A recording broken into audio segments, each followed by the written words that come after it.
Hey there, good morning. It's Patricia Murphy. It's Thursday. This is Seattle Now. In its own way, the pandemic has left its mark on all of us. And some people are choosing to make that mark indelible. Business is booming for tattoo artists. In a minute, more on what people are inking and why. But first, let's get you caught up. It's dry. Wildfires are flaring up across the state, and now Governor Inslee has made it official. Washington is in a drought emergency. Water supply in parts of the state is projected to be below 75% of average. Tuesday's declaration allows the state to take steps to address drought hardships for farmers and protect public water supplies. Water storage is making a difference for Seattle, Tacoma, and Everett. Those cities were the only parts of the state not included in the declaration. Commissioners at the Port of Seattle voted to permanently ban the use of facial recognition for law enforcement and mass surveillance. That's any biometric technology within the Port of Seattle facilities, including Seattle-Tacoma International Airport. GeekWire reports the ban doesn't apply when people opt into a system like Clear, which uses facial recognition to expedite travel. And former Seahawk Richard Sherman will make an appearance in court today. He's been in the King County Jail since Wednesday morning. Redmond police say he tried to force his way into a family member's home, and then he resisted when officers tried to arrest him. State Patrol is investigating Sherman for allegedly crashing his car, leaving the scene, and suspicion of driving under the influence.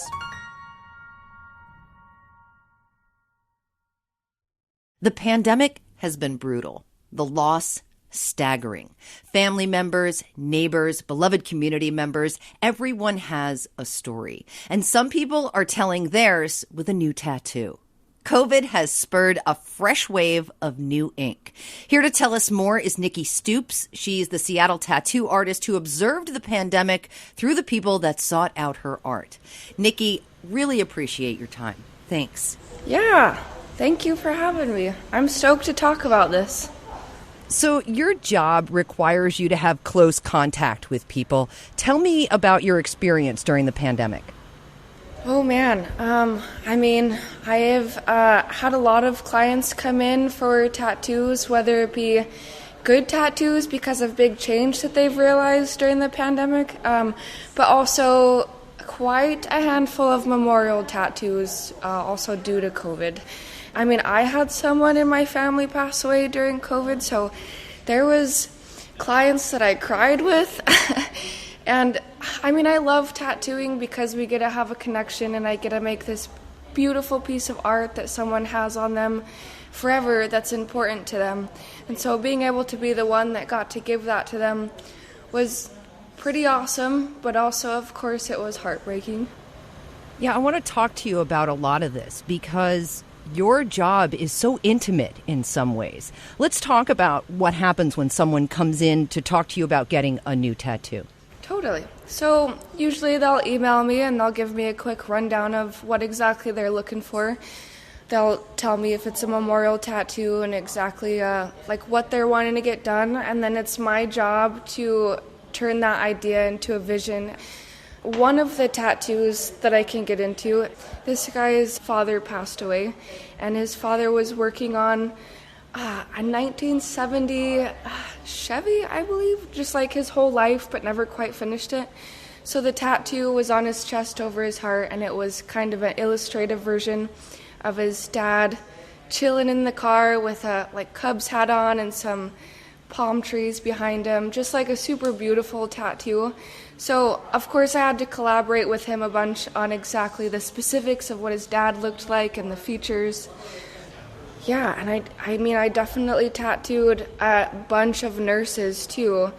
And the tattoos weren't exactly COVID-related, but they were tattoos that represented of them kind of pushing through this and being just like a fighter because they've gone through a bunch of stuff. So kind of a memory of everyone that they've had to work with, but also everything that they've been through. So when people come in, are you finding that they're there to get relief, to get weight off their shoulders? What are you noticing about your clients? people have definitely been like, I've been through something hard, like I need something. Because I don't know if you've ever heard of tattoo therapy, but it's a real thing, and let's be real, we've all been through it, so people are trying to just get something to remember it, I guess. Help me understand tattoo therapy. What does that mean? So people either get tattoos not just because it's cool art, but a lot of times for stuff that they've been through in their life, for hard trials or changes.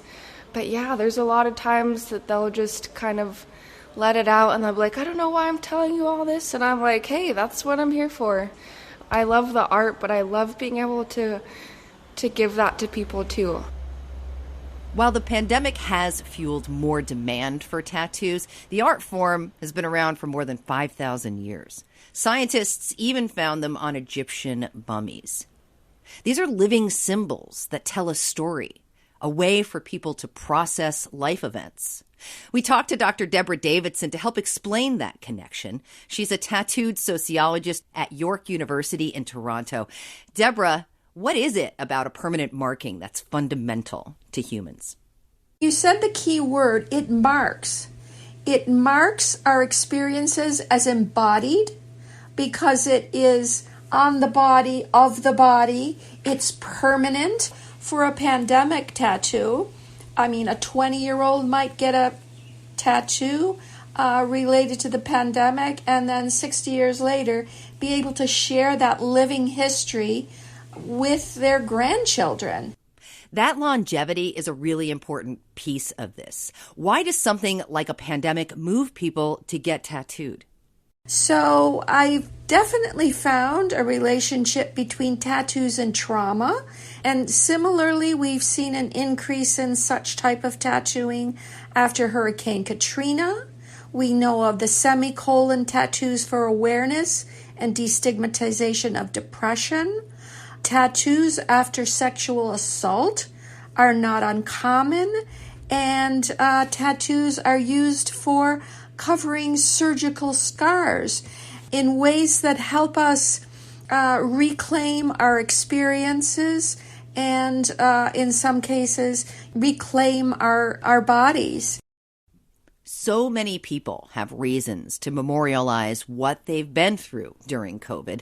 Frontline workers lived the pandemic in real time. Brittany Rios is a registered nurse at Virginia Mason. She made it through those early weeks and months, but being so close to the virus was life-changing. Brittany, thank you so much for being here. Really appreciate your time. Of course. Thank you so much for having me. Most of us were reading about what it was like for medical workers during the pandemic. What was it really like?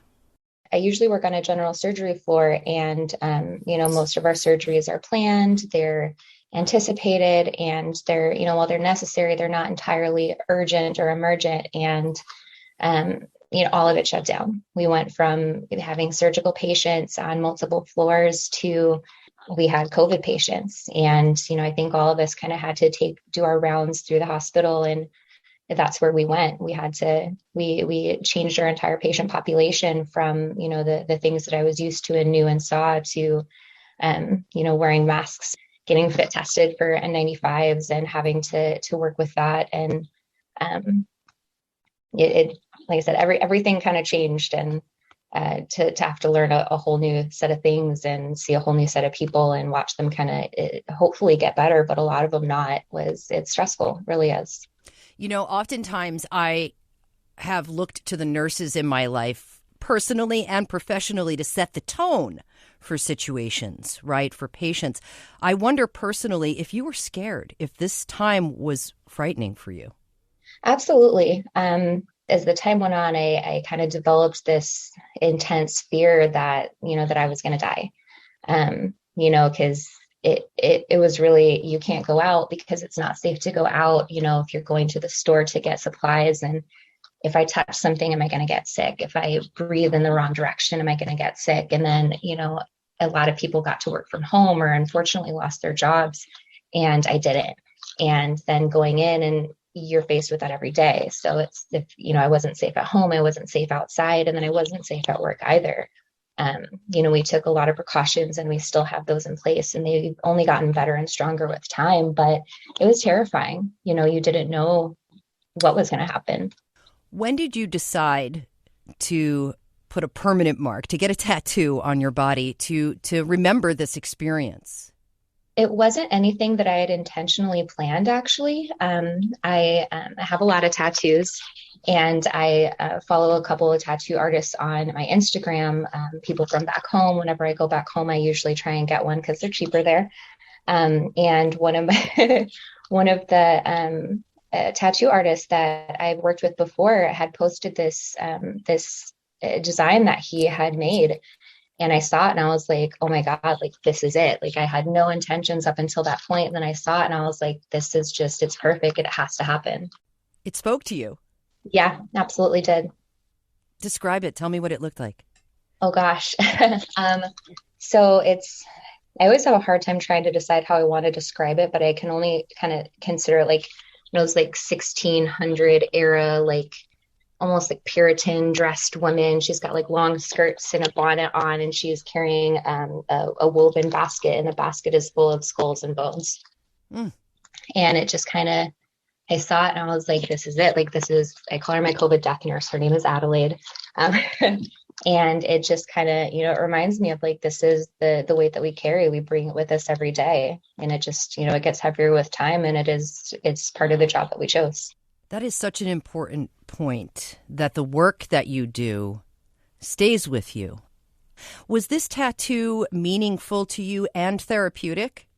It definitely was. The tattoo pain is always kind of annoying, but I think it's my favorite tattoo. I like to show it off, and I like to talk about it. And, it definitely is. Again, it's kind of a grounding reminder that I'm still here. And sometimes when it's really difficult, I'm like, you know what, like, we're living through this insane moment that it's going to be in history books. We're going to talk about it for decades, for, years.